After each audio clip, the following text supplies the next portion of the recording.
11 for 20 kasi may na-disqualify. 5 were disqualified. They were not able to comply with the requirements. Documents were not submitted.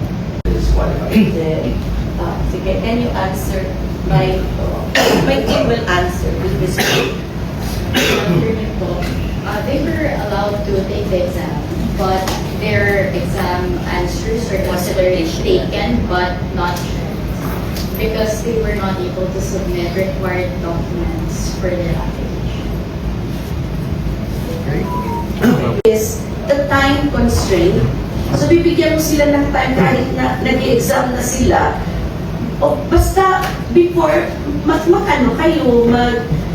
even after the bar, di ba, isubmit nyo yung mga requirements. Hindi pa rin nag-submit.